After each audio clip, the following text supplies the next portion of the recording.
राम आ रहे थे तो माता सीता ने वहां पर आराधना करते हुए इस संकल्प को आगे बढ़ाने का काम किया था।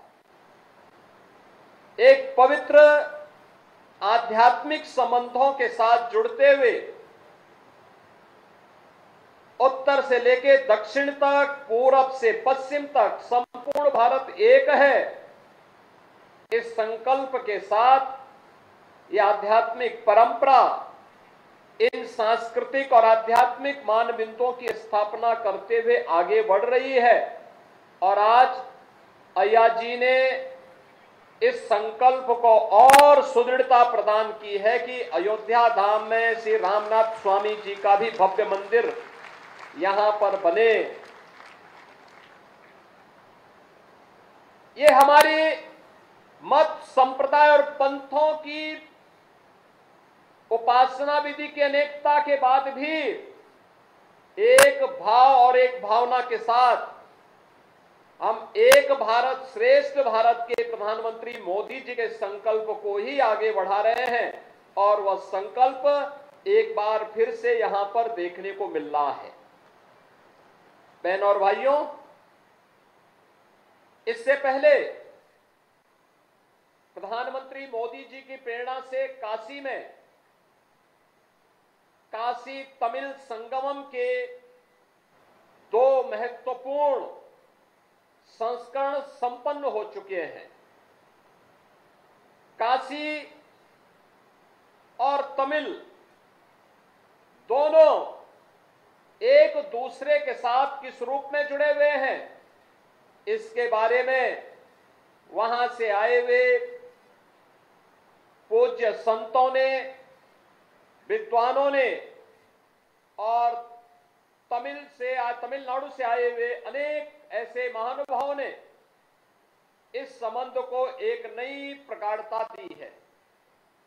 और काशी के बाद आज अय्या जी के कारण अयोध्या धाम भी तमिलनाडु के साथ जुड़ चुका है। इसके लिए मैं आपका अभिनंदन करता हूं, हृदय से बधाई देता हूं। ये चीजें दिखाती हैं अय्या जी एक ग्रेट स्पिरिचुअल सेंट है और आध्यात्मिक महत्व के कारण उनके द्वारा किया जाने वाला कोई भी प्रयास उसे एक नई गति देती है, एक नई दिशा देती है। ये एक भारत श्रेष्ठ भारत की परिकल्पना को और मजबूती देने का एक अभियान है। बहनों और भाइयों, यह कार्यक्रम हमारे लिए महत्वपूर्ण इसलिए हो जाता है, एक तरफ हमारे संतों के द्वारा, राष्ट्रीय स्वयंसेवक संघ के द्वारा, विश्व हिंदू परिषद के द्वारा पूरे भारत को जोड़ने का कार्य किया जा रहा है। और वहीं दूसरी तरफ अपने राजनीतिक संकीर्णताओं में फंसे हुए कुछ लोगों के द्वारा जब जाति, मत और मजहब के आधार पर समाज को बांटने की कुत्सित चेष्टा की जा रही हो, उन स्थितियों में हमारे लिए श्री रामनाथ स्वामी जी का यह मंदिर, आज का ये कुंभाभिषेक और प्राण प्रतिष्ठा का समारोह एक नई प्रेरणा हो सकता है, एक नई दिशा देने वाला हो सकता है। और इससे प्रेरित होकर के हम सब फिर से एक भारत श्रेष्ठ भारत की इस परिकल्पना को साकार करने के लिए अपना प्राणपण से कार्यक्रम को आगे बढ़ाएंगे। इस विश्वास के साथ आज हम सब यहां पर एकत्र हुए हैं। मैं अभिनंदन करूंगा अय्या जी का, जिन्होंने लगातार इस दिशा में नए नए प्रयास प्रारंभ किए हैं और अपने प्रयासों के माध्यम से न केवल अपनी आध्यात्मिक साधना को, बल्कि इसके माध्यम से उन्होंने भारत की एकता के लिए, एकात्मता के लिए उसी अभियान को एक नई गति दी है जो हजारों वर्ष पहले केरल से निकला एक सन्यासी भारत के 4 कोनों में 4 पीठों की स्थापना करके भारत की आधारशिला रखते हैं। ये कर्म वही है। और वही फिर तमिलनाडु से निकला एक सन्यासी, एक आध्यात्मिक संत, भारत की एकता के लिए, भारत के आध्यात्मिक उन्नयन के लिए, किसी भी स्थल पर अगर कहीं कोई ऐसी बात है कि जिसके कारण थोड़ा अधूरापन दिख रहा हो, उसकी पूर्ति के लिए उनके द्वारा किए जा रहे प्रयास स्तुल्य हैं, अभिनंदनीय हैं। और मैं इसके लिए अय्या जी का हृदय से अभिनंदन करता हूं, उनका स्वागत करता हूं। बहनों और भाइयों, भारत उत्तर से दक्षिण तक, पूरब से पश्चिम तक हर कालखंड में सांस्कृतिक रूप से एक रहा है, एक रहा है। हमारा वैदिक साहित्य इस बात का उदाहरण प्रस्तुत करता है।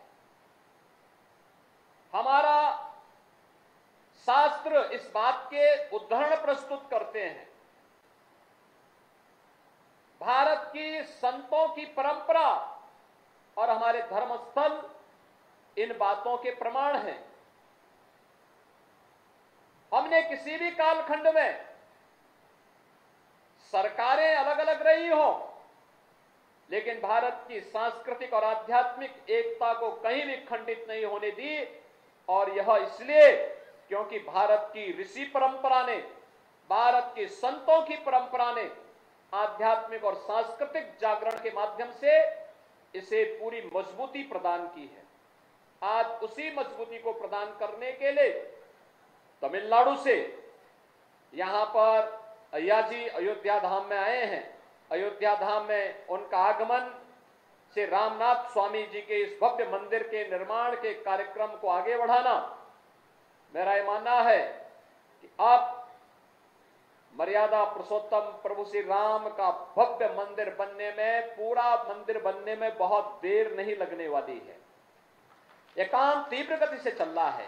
मंदिर ट्रस्ट इस कार्यक्रम को बहुत अच्छे ढंग से आगे बढ़ा रहा है। आदरणीय प्रधानमंत्री जी ने 22 जनवरी को रामलला के प्राण प्रतिष्ठा समारोह को अपने करकमलों से संपन्न किया है। समाज का पूरा नेतृत्व वर्ग उस अवसर पर अयोध्या धाम में था और अब तक 3 करोड़ से अधिक श्रद्धालु जनों ने 5 सदी के बाद अयोध्या में फिर से विराजमान हुए रामलला को अब तक दर्शन करके उनका आशीर्वाद भी प्राप्त किया है। मेरा यह मानना है कि अब अयोध्या धाम पूरी एक नई गति के साथ दुनिया की सबसे आध्यात्मिक और सुंदरतम नगरी के रूप में स्थापित होकर के पूरे सनातन धर्मावलंबियों के लिए एक नई प्रेरणा और प्रकाश का केंद्र बिंदु बनकर के उभरेगा। आज के इस अवसर पर एक बार फिर से मैं श्रद्धेय भैया जी का, श्रद्धेय अय्या जी का, पूज्य संतों का और तमिलनाडु से आए हुए आप सभी उपस्थित श्रद्धालु जनों का, महानुभावों का हृदय से स्वागत करता हूं, अभिनंदन करता हूं। और मुझे पूरा विश्वास है कि श्री रामनाथ स्वामी मंदिर का यहां पर कुंभाभिषेक और प्राण प्रतिष्ठा का यह समारोह आदरणीय प्रधानमंत्री जी के एक भारत श्रेष्ठ भारत के इस संकल्पना को और मजबूती देगा। आप सबके इस आयोजन के प्रति मेरी मंगलमय शुभकामनाएं हैं। धन्यवाद। जय हिंद।